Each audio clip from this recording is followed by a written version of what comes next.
Bonjour à tous. Alors aujourd'hui on va parler saison.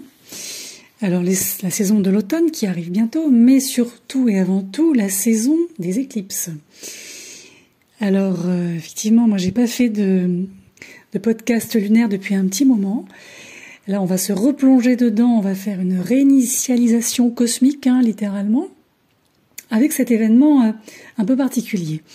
Alors c'est vrai que l'une des 4 éclipses qui ont changé la donne cette année, en 2024, en tout cas parmi ces 4 éclipses, l'éclipse lunaire des Poissons, qui arrive là, dans la nuit du 17 au 18 septembre, il ne faut pas la considérer comme une simple pleine lune mensuelle basique.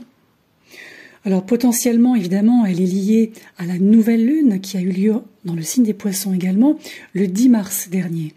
Comme vous savez, pour boucler un cycle lunaire, on part de la nouvelle lune et on clôture avec la pleine lune. Donc, effectivement, généralement, la pleine lune, on parle de fin de cycle, on va clôturer quelque chose, on va terminer une période. Là, en fait, cette lunaison, elle est particulière parce que c'est la première d'une série d'éclipses que nous allons vivre au cours des 2 prochaines années et demie, exactement. C'est aussi l'occasion de réfléchir à quel point, et surtout comment, dans quel sens, votre vie aura évolué depuis la dernière fois que nous avons eu une éclipse au même point céleste il y a 8 ans. Alors pour être exact, il s'agissait du 16 septembre 2016, où la pleine lune s'inscrivait également dans le signe des Poissons. On n'était pas très loin en termes de degrés là aussi. Ouais, elle s'inscrivait à 24 degrés à ce moment-là. Donc aujourd'hui, nous sommes toujours en 3e décan, donc dans l'opposition Poisson pour la Lune et en face la Vierge pour le Soleil. Et là, nous sommes donc à 25 degrés. Et comme toujours, lors des éclipses, sur le terrain, je vais dire ça comme ça, on fait l'expérience en 2 temps. Il y a toujours 2 éclipses, toujours la série de 2.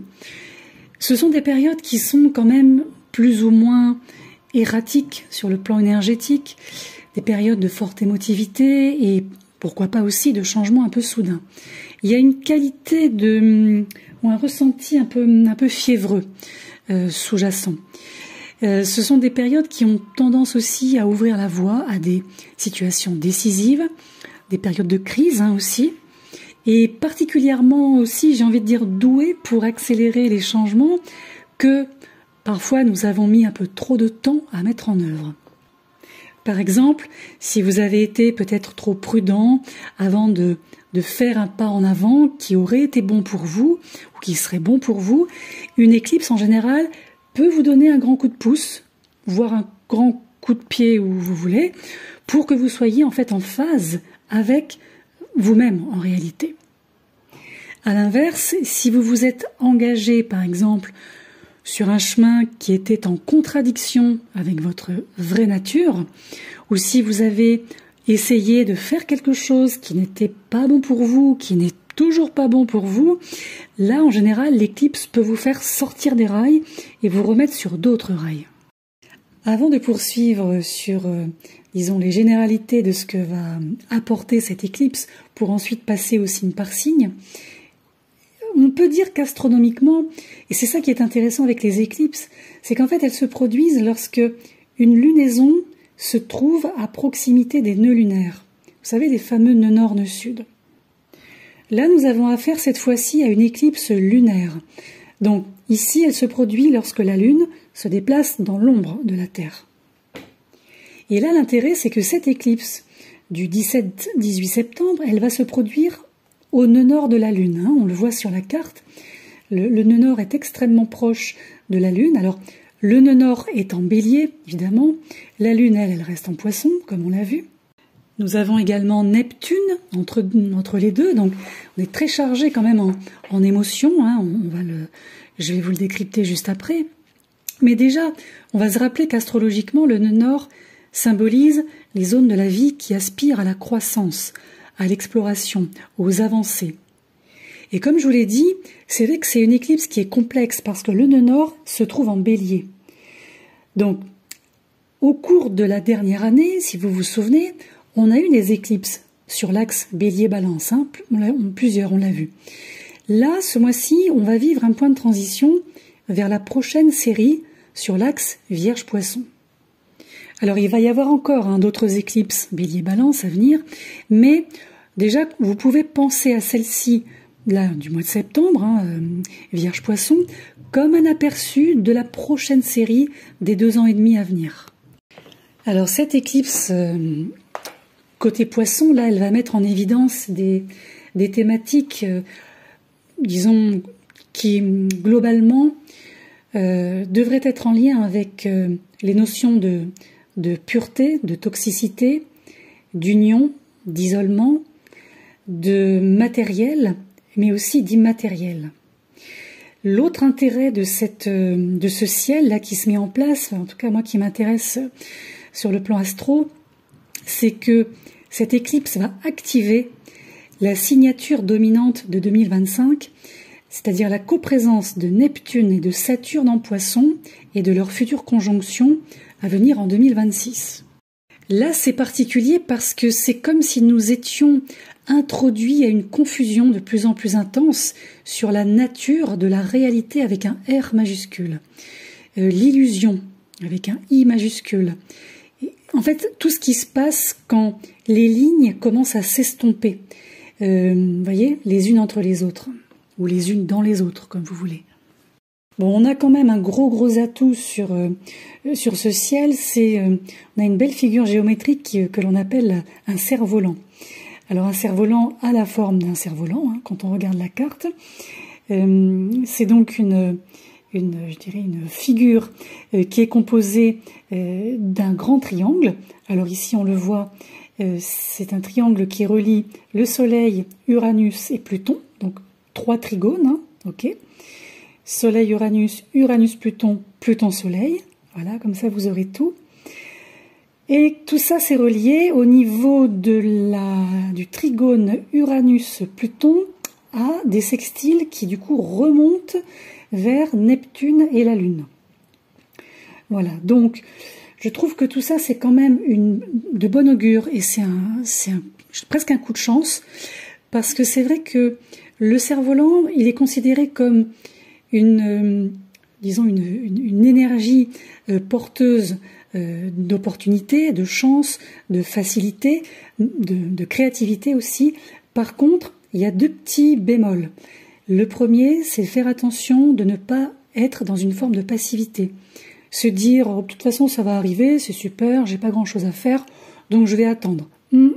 Attention. Deuxième bémol, on serait plus ici sur un risque de dispersion, de vouloir tenter, tester plein de choses en même temps. C'est pas une bonne idée, ça non plus.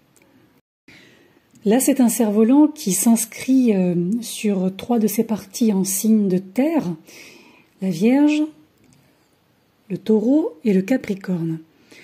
Et au niveau des sextiles donc qui relient les Poissons. Donc nous avons une sorte entre guillemets d'opposition ou de collaboration, si vous préférez, à mettre en place entre la terre et l'eau. Et ça tombe bien parce que la nécessité d'un cerf-volant, c'est de l'ancrer, c'est de rester vertical. Vous voyez ? Donc c'est pas plus mal parce que côté Poisson, on est quand même bien chargé là. Ce que je veux dire par là, c'est que la pleine lune rejoint la planète maîtresse du signe dans lequel elle transite. Donc les Poissons qui sont dirigés par Neptune. Ce qui fait que cette conjonction que l'on a vue entre la Lune et Neptune vient en fait exacerber, vient un peu monter le volume, si vous préférez, sur tous les thèmes des Poissons et tout ce qui est en lien avec le neptunien. Ça peut être quoi? Ça peut être beaucoup plus de sensibilité, vous-même, chez les gens qui vous entourent. En même temps, vous serez probablement encore plus à l'écoute de vos émotions et des émotions des autres. De fait, il va peut-être être un peu plus difficile de vous concentrer sur des faits concrets, un peu froids comme ça, un peu cliniques, matériels, ce qui pourrait ouvrir la voie à une forme de floutage au niveau de vos perceptions, de vos pensées. Et c'est pourquoi je pense que le sextile Lune-Pluton ici est intéressant, tout comme le sextile Lune-Uranus que j'ai évoqué juste avant en vous parlant du cerf-volant, parce que ce sont deux planètes lourdes, transsaturniennes, qui sont en signe de terre. Donc ici, quand les émotions exacerbées se présenteront à vous et vous inciteront peut-être à bouger, à parler, ou en tout cas à faire quelque chose, il faut que ça se fasse de manière à ce que vous ne perdiez pas le bénéfice de votre indépendance et de votre autonomie au niveau de la compréhension de votre esprit, en fait. Ces deux sextiles vont également amplifier votre instinct et justement votre capacité à pouvoir agir subtilement, surtout quand ça vous semblera juste. Donc ça peut-être vous éviter de foncer dans le tas, alors qu'il n'y a peut-être pas lieu de le faire en réalité aussi. Le sextile, je reviens sur celui-ci, entre cette conjonction Lune-Neptune, nœud nord, sextile à Pluton. Alors le sextile à Pluton, quand on le considère, je vous dis avec le nœud nord et Neptune, conjoint à la Lune, peut être très intéressant aussi pour peut-être vous démarquer du côté obscur d'un lien, d'une relation, quelque chose qui vous rattache à quelqu'un. Parce que ce type de sextile ici, en tout cas de raccordement, j'ai envie de dire énergétique, vous permet d'accepter et de gérer une vérité sous-jacente à la relation. Alors, soit ça va renforcer la relation, soit ça va vous amener à un point de rupture qui sera nécessaire. Nous avons ensuite un aspect très important également, qui va être l'opposition entre Saturne, donc côté Poisson, Saturne rétrograde, qui va s'opposer à Mercure en Vierge. Alors évidemment, c'est un aspect par opposition qui va affecter un peu plus fortement les signes mutables, donc les Gémeaux, la Vierge, le Sagittaire et le Poisson. Mais comme vous le verrez dans le signe par signe, à peu près tous les signes, d'une manière ou d'une autre, vont ressentir son impact, en tout cas dans une certaine mesure. Ça, c'est quasi sûr. Alors cette opposition, qu'est-ce qu'elle peut apporter concrètement? Cette opposition, elle peut venir remettre en question certaines de vos idées, certaines de vos croyances, certaines de vos habitudes, surtout lorsque vous serez peut-être confronté à des perspectives différentes.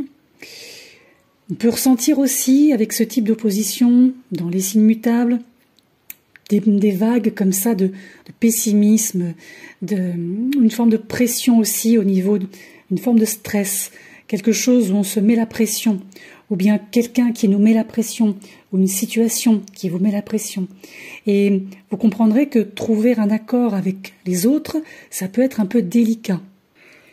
Pour y parvenir, moi je dirais qu'il faut vraiment se concentrer sur l'écoute attentive, voilà ce qu'on a à vous dire, un échange ouvert, transparent.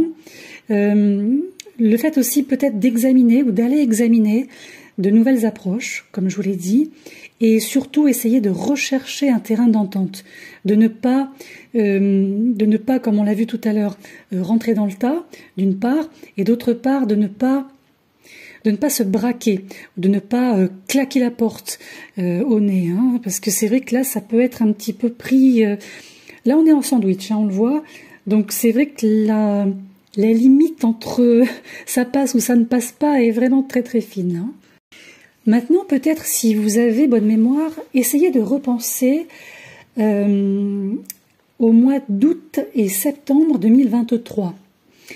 Parce que, à ce moment-là, Mercure et Saturne ont été pour la dernière fois dans cette opposition.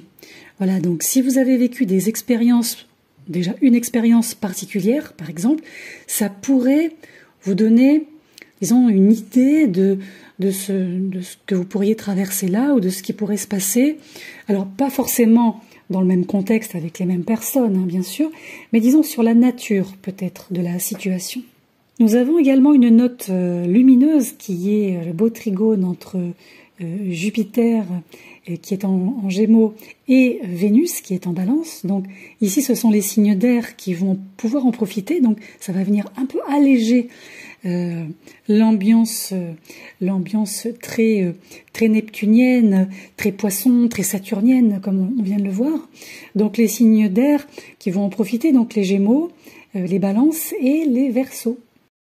J'ajouterais que sur cette carte qui nous présente aussi des aspects très tendus, alors outre l'opposition qu'on a abordée entre Mercure et Saturne rétrograde, nous avons aussi gros carré en T entre Mercure et Saturne, donc la fameuse opposition, qui rejoignent en double carré Jupiter.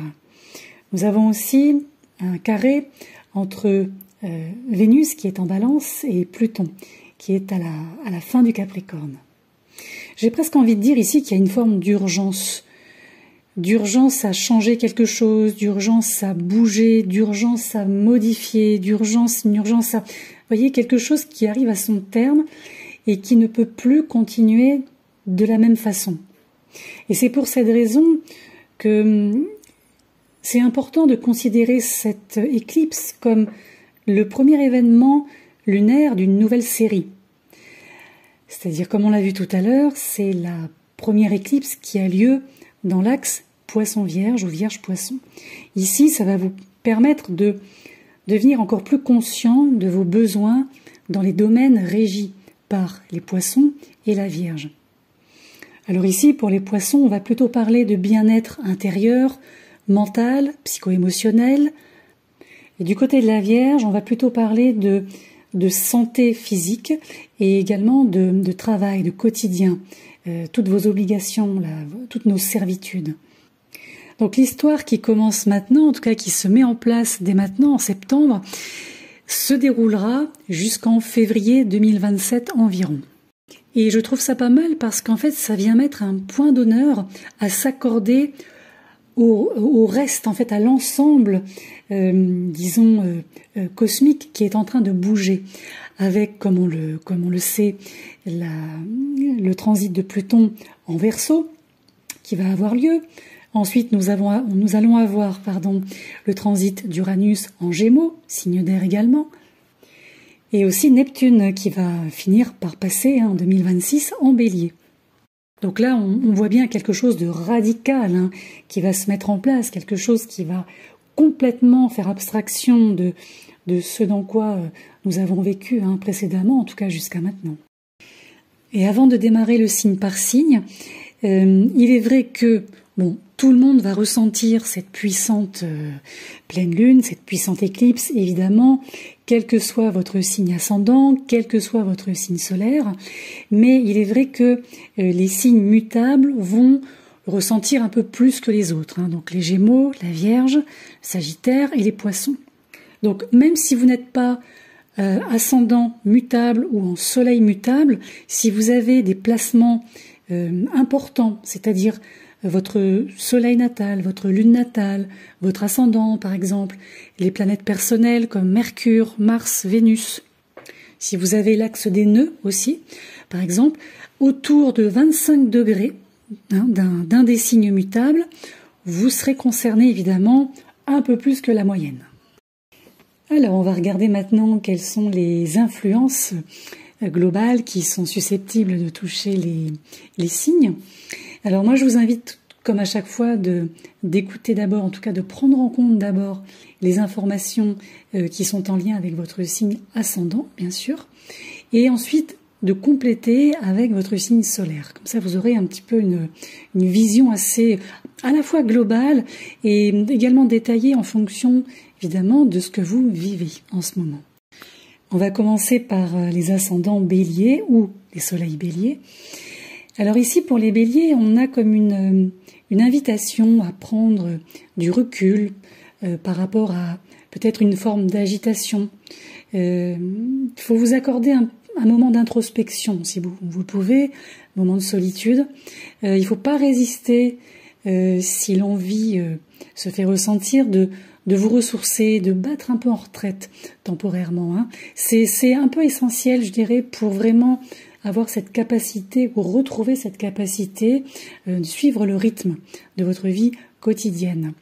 Parce qu'il n'est pas impossible que vous puissiez vous retrouver aux prises avec par exemple, des sentiments d'épuisement, un sentiment de surmenage également. Et c'est vrai que ça pourrait être exacerbé par des problèmes de communication ou des lourdeurs administratives, c'est pas impossible, parce qu'on n'oublie pas que Saturne forme une opposition à Mercure. Donc là, c'est un petit peu valable pour tout le monde, hein, pour tout vous dire. L'idée, c'est de ne pas laisser ces petits couacs temporaires vous affaiblir. Hein. C'est vrai que, en ce qui concerne le domaine relationnel, alors le domaine relationnel, ces derniers temps, il y a pu y avoir un petit peu des choses positives, donc une sorte de trajectoire ascendante, hein, c'est pas impossible. Mais en même temps, c'est comme si vous aviez eu ou vécu des obstacles. Ça a pu être, par exemple, être illustré, par exemple, par des promesses non tenues. C'est pas impossible, avec Vénus qui vous fait face dans le signe de la Balance. Mais je pense quand même que, au-delà de ça,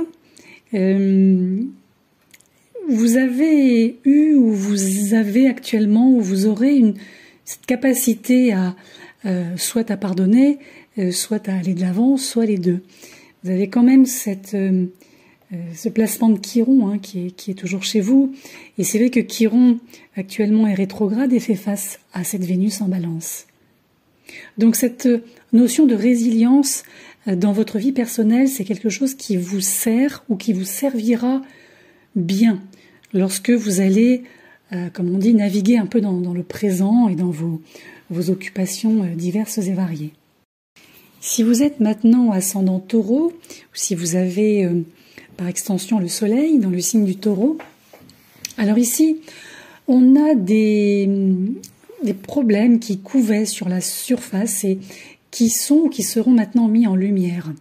Ça va exiger quand même une exploration. Hein. Va falloir essayer de creuser un peu, de comprendre et surtout de résoudre. Il va falloir trouver une résolution au problème. C'est vrai que l'opposition, elle est bien là, hein, entre Saturne et Mercure, suggère quand même des complications hein, pour parvenir à des accords ou pour trouver des solutions, disons, faciles avec les personnes sur lesquelles vous pouvez compter en temps normal. Ça semble un peu inévitable quand même, hein, ce type de désaccord. Donc, moi, je pense qu'il peut être plutôt judicieux de, je dirais, réduire certaines attentes durant cette lunaison et de laisser un peu les situations se dérouler naturellement. Vous verrez au prochain tour hein, ce que ça donnera, d'autant que Jupiter se prépare à devenir rétrograde. Donc ça, ce sera à partir du 10 octobre. C'est un mouvement qui pourrait, par exemple, mettre en attente certains de vos objectifs financiers, budgétaires, par exemple. Donc, je pense qu'il est un peu prudent de vous préparer à d'éventuels retards ou d'éventuelles réévaluations dans ce domaine. Profitez de ce temps pour réévaluer notamment vos stratégies de gestion financière et d'ajuster vos projets en conséquence. Mais c'est comme si, d'une certaine façon, ces revers éventuels, hein, alors c'est pas pour tout le monde bien sûr, mais si certains parmi vous traversent ce type de revers temporaire, hein, je précise, ça semble quand même ouvrir la voie à quelque chose de plus positif et surtout de plus durable sur le long terme. Donc aujourd'hui, c'est pas visible, il y a rien de visible, vous vous rendez pas compte, mais je pense qu'en ajustant les choses de cette façon, vous en récolterez les fruits un peu plus tard. Si vous êtes maintenant ascendant Gémeaux, ou si vous êtes Soleil Gémeaux, alors c'est vrai que vous avez eu pas mal de choses à gérer ces derniers temps, il y a eu beaucoup de choses auxquelles faire face. Alors c'est une phase qui va passer, mais il reste encore un petit mois là pour naviguer à travers toutes ces choses-là et peut-être leur donner une forme de finalité, de résolution. Alors ici, on est sur une pleine lune qui va mettre en exergue via l'opposition tendue entre Saturne et Mercure, peut-être des conflits ou des déceptions, notamment dans le domaine professionnel. On peut avoir une obstruction peut-être dans je dirais les canaux de communication, les réseaux d'information, surtout si vous êtes à la tête de quelque chose en lien avec la communication, la transmission d'informations. Là, je pense que la bonne option, enfin en tout cas l'une des bonnes options, serait vraiment de garder un œil sur les problématiques ou les formes de parasitage qui créent un déséquilibre entre votre vie personnelle et votre vie sociale ou socio-professionnelle. La bonne nouvelle, c'est que cette période semble vous voir déborder quand même de créativité et d'ingéniosité.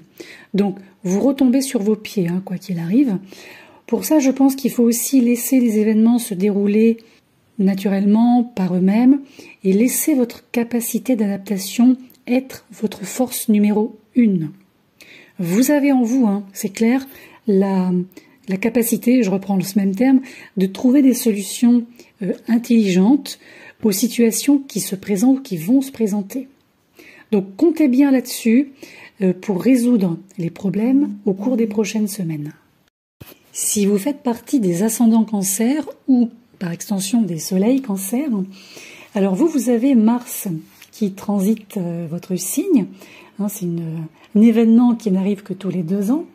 Alors ici, ça vous confère une affirmation de soi, quelque chose qui vous donne un peu d'allant quand même. Et ça peut aussi vous surprendre vous-même, tout comme les autres. Donc ça, c'est très bien. Si vous êtes à la recherche d'un emploi, par exemple, il pourrait y avoir des opportunités prometteuses parce que Mars, en fait, transite dans l'une des maisons qui est en lien avec la carrière et tout ce qui touche à la profession, donc au domaine socio-professionnel.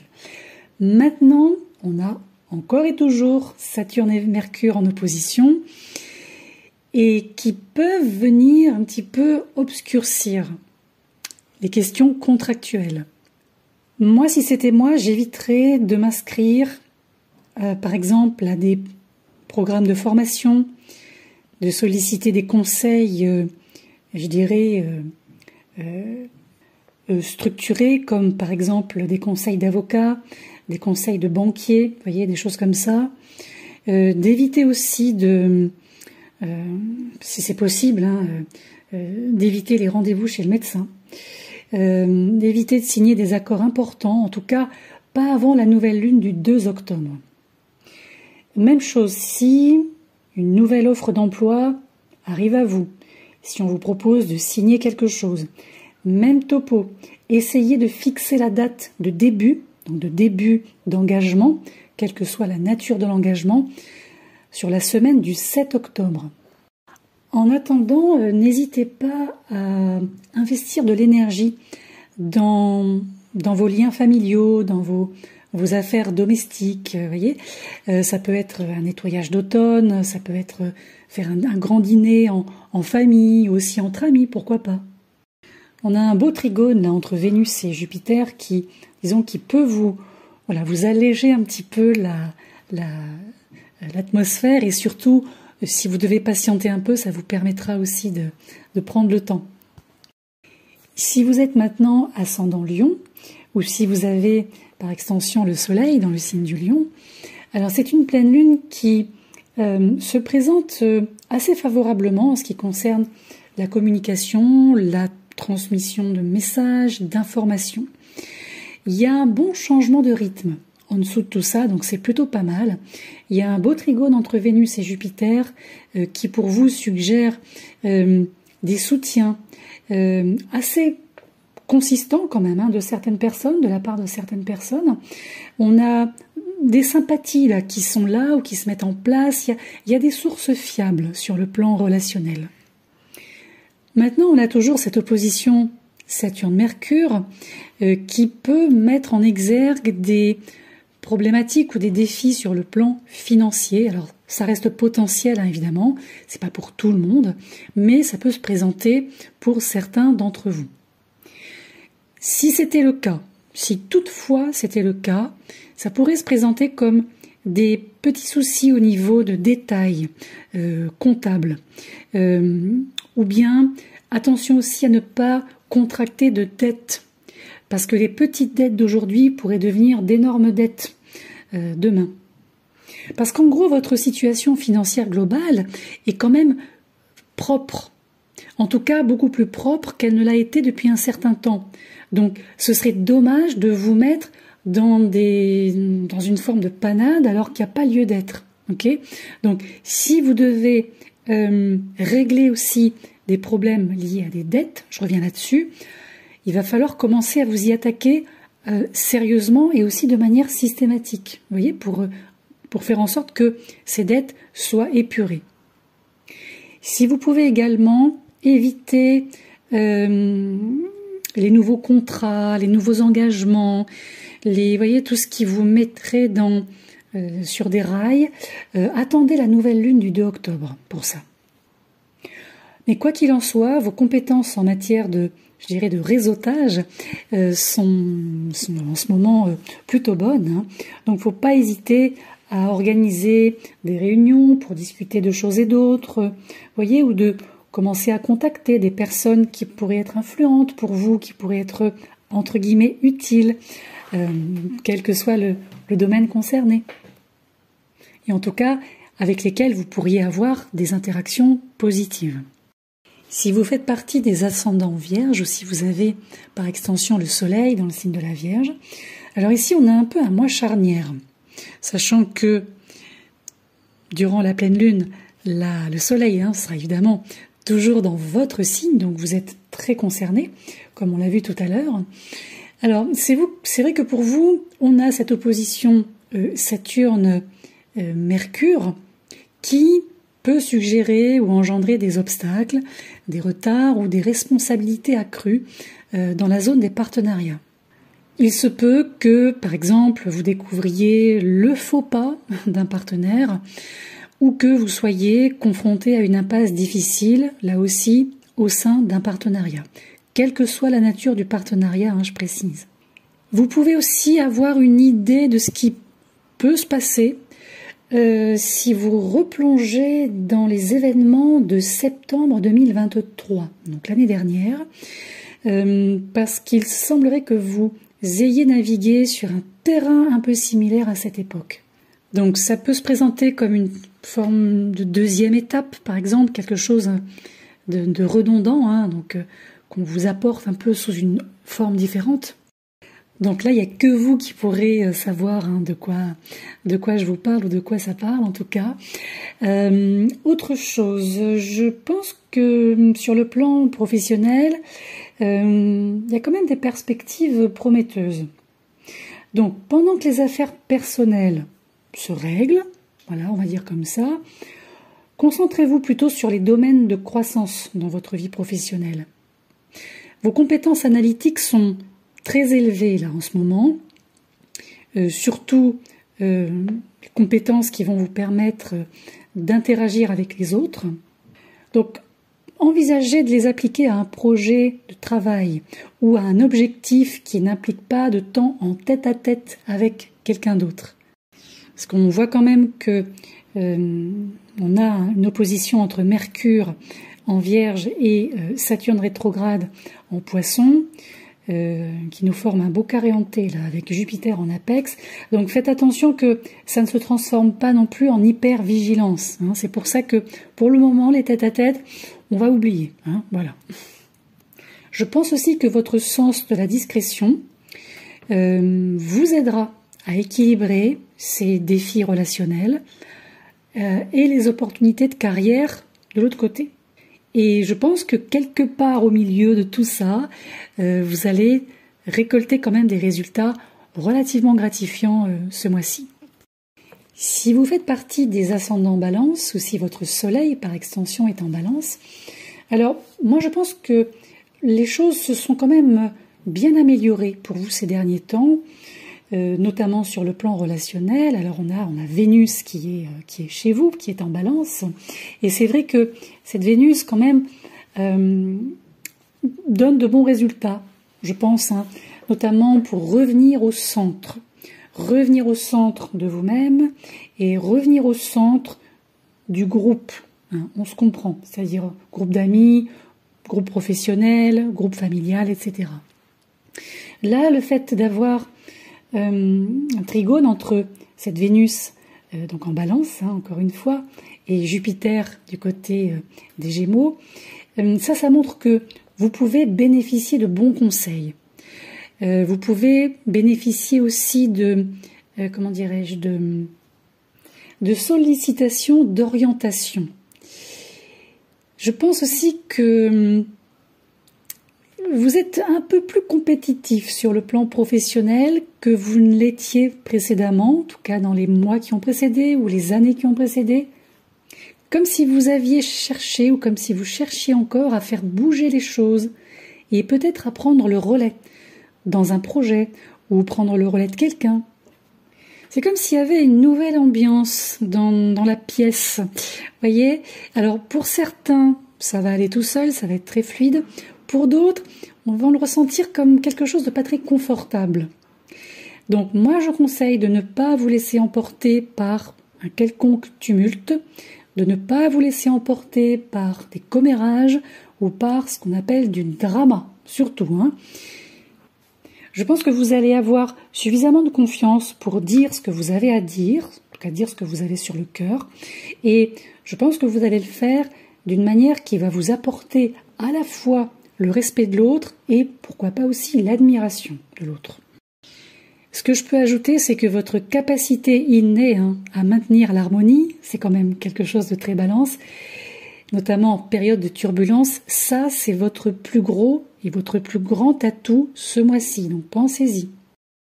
Si vous êtes ascendant Scorpion ou si vous faites partie des soleils Scorpions, alors il n'est pas impossible qu'un proche traverse une période un peu difficile et que vous êtes au bon endroit, au bon moment pour lui donner un petit coup de main. C'est pas impossible que cette personne se noie dans les détails et ce dont il aura besoin, c'est d'un conseil ferme pour arrêter de rationaliser des choses qui ne fonctionnent pas. Alors, effectivement, on a tous besoin d'avoir une vue d'ensemble, mais avoir une vue d'ensemble ne veut pas dire qu'il faut laisser les choses s'embourber. Et ça ne veut pas dire non plus qu'il ne faut pas laisser partir certains détails ou certains paramètres. Donc, si vous pouvez aider quelqu'un, ne serait-ce que en lui donnant certains conseils ou en l'orientant, vous aurez fait votre BA du mois. Sur un autre plan, le placement de Mars ici me fait me fait poser la question, est-ce que vous avez envisagé de voyager ces derniers temps ou peut-être de démarrer une activité qui pourrait vous permettre d'élargir vos connaissances ou votre esprit, votre vue, j'ai envie de dire. En tout cas, c'est le moment. Là, si vous devez commencer quelque chose, c'est le moment. D'un autre côté, on va avoir Jupiter qui va commencer à rétrograder autour du 10 octobre. Donc là, il va falloir s'assurer de votre côté de prendre davantage le chemin des économies que des grosses dépenses, par exemple.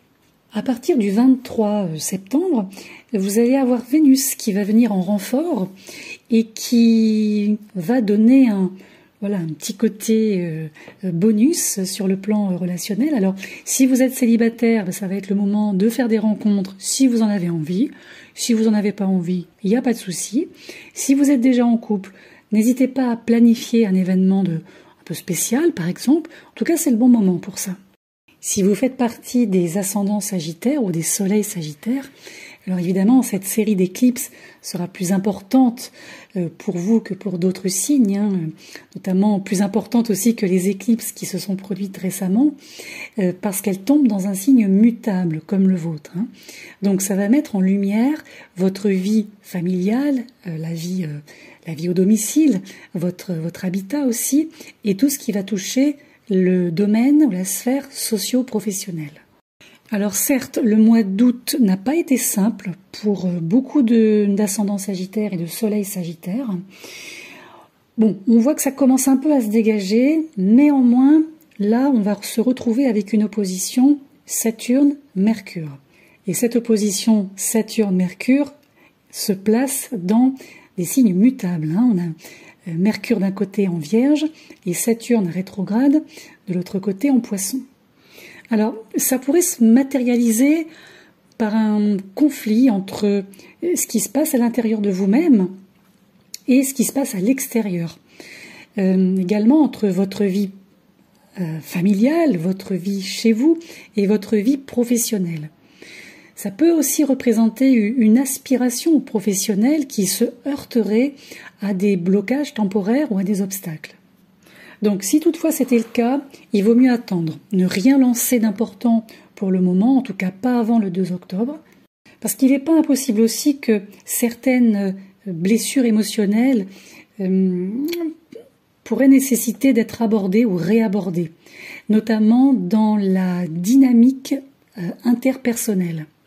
Donc n'hésitez pas aussi à anticiper une prise de conscience, notamment en lien avec votre jeunesse, vos racines, et la façon dont ça peut ou pourrait affecter vos émotions, votre estime de vous-même. J'ajouterai juste que les anciens avaient l'habitude de dire que la vraie capacité de Jupiter, qui est votre maître planétaire, c'est de trouver un moyen de tirer parti de toute déception qui peut se présenter sur le chemin. Donc si vous arrivez à adopter cette façon de penser, vous avez quand même de bons moments qui vous attendent. Il n'y aura pas cette lourdeur permanente. Si vous faites partie des ascendants Capricorne ou par extension des soleils Capricorne, alors il n'est pas impossible que ces derniers temps, vous ayez vécu une ascension peut-être professionnelle très positive et que, en bon Capricorne, vous en ayez tiré le meilleur parti. Normalement, vous avez dû aussi récolter certains fruits positifs, notamment en termes d'amélioration de votre alimentation et de vos habitudes pour un bien-être renouvelé. Vraiment quelque chose qui aussi peut vous permettre et pourra vous permettre d'éviter de nouveau une forme d'épuisement professionnel. Alors, quoi vous dire d'autre? Moi, je vous conseillerais d'éviter de voyager à l'étranger ou de partir en voyage ou en déplacement à l'improviste. Ne signez pas non plus de gros contrats. Là, c'est l'opposition Mercure-Saturne qui parle, ce qui peut indiquer aussi certains blocages par rapport aux destinations de voyage ou des obstructions aussi avec des personnes avec lesquelles vous allez entrer en contact dans une optique de signer un contrat. Donc, moi, si j'étais vous, je patienterais jusqu'à la nouvelle lune du 2 octobre avant de m'engager dans des activités ou des projets qui vous font penser à ça. En tout cas, si c'est possible.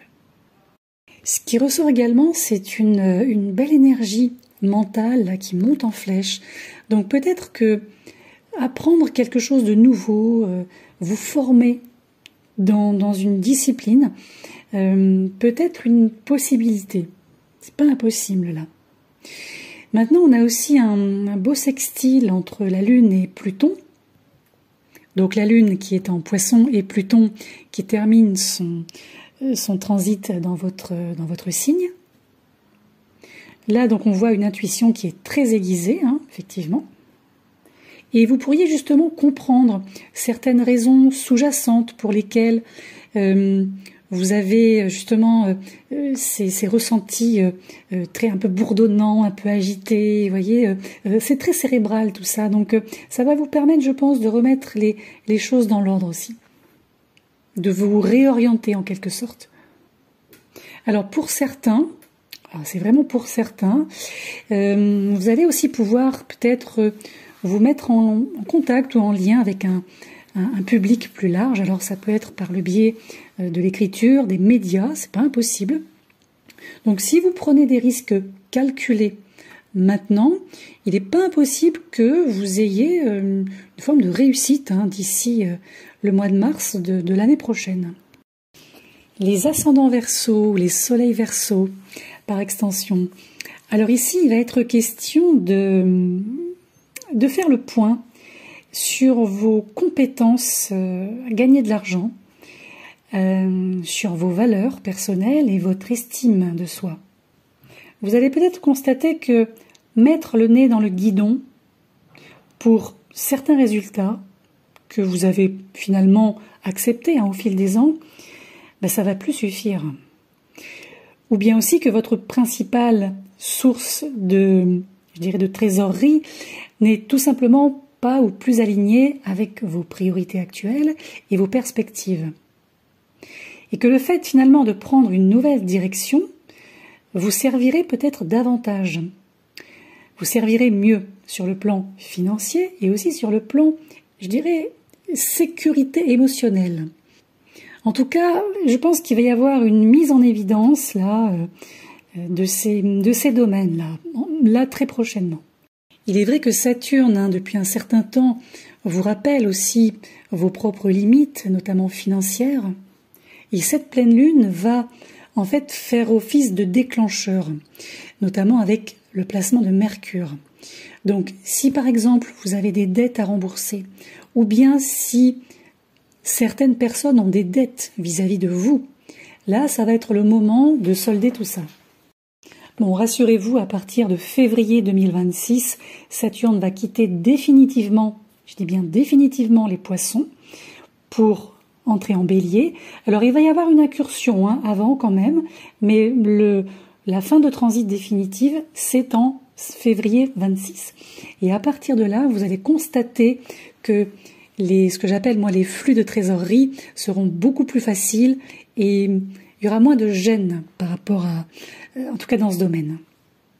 Donc moi je dirais d'ici là, conservez des attentes réalistes, donc saturniennes, et tout devrait plutôt bien se passer pour vous.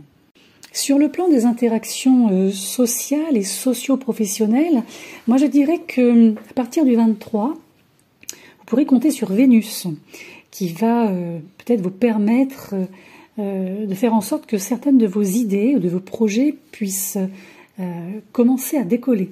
Donc ça, c'est pas mal. Si vous faites partie des ascendants Poissons, ou par extension des soleils Poissons, alors vous, évidemment, vous êtes aussi comme les Gémeaux, comme la Vierge et le Sagittaire, vous êtes effectivement très concernés par cette éclipse, qui va vous voir très motivé pour revenir à vous. C'est-à-dire, vous, Poissons, vous allez vous occuper de vous-même. Alors, je dis pas ça sur un optique égocentré, évidemment, mais c'est plus dans l'idée que vous allez retrouver le sens de vous-même.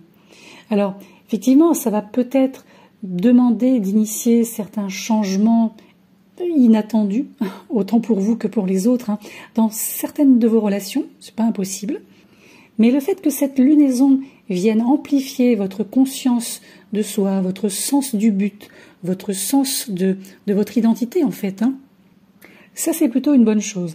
Maintenant, vous pouvez aussi avoir l'impression que vos pieds ne touchent pas tout à fait la terre, étant donné la rencontre entre la Lune, qui est chez vous, et Neptune, qui est juste à côté, dans votre signe. Donc n'hésitez pas à vous appuyer sur un ami proche, quelqu'un de confiance, qui vous comprend et vous soutient. Et ça pourrait être vraiment la clé pour vous sentir plus ancré et surtout pour vous aider à, engager une dynamique pour ouvrir de nouvelles perspectives pour la suite. Par ailleurs, tout ce qui va toucher la créativité, c'est très positif pour vous. Donc, n'hésitez pas si vous avez des activités créatives, qu'elles soient professionnelles ou pas. Là, vous êtes sur une voie positive. Autre chose, ce que j'aurais envie de dire, c'est que si vous avez fait une erreur récemment, n'hésitez pas à faire amende honorable. Il n'y a pas de honte à ça. Il y a peut-être aussi derrière tout ça le fait de devoir faire face à une vérité un peu rude. Mais il y a peut-être quelqu'un ou quelque chose qui va vous demander d'être responsable par choix et non plus par obligation. Donc on le voit, hein, c'est une pleine lune qui est susceptible d'apporter peut-être une vague d'émotions, peut-être aussi un peu de confusion quant à ce que vous ressentez, ce qui vous traverse. Mais les choses devraient s'éclaircir pour vous à partir de la nouvelle lune du 2 octobre. C'est une période qu'il faudra aborder comme une période un peu plus relaxe, un peu plus relaxante et un peu plus reposante. Voilà, à partir du 2.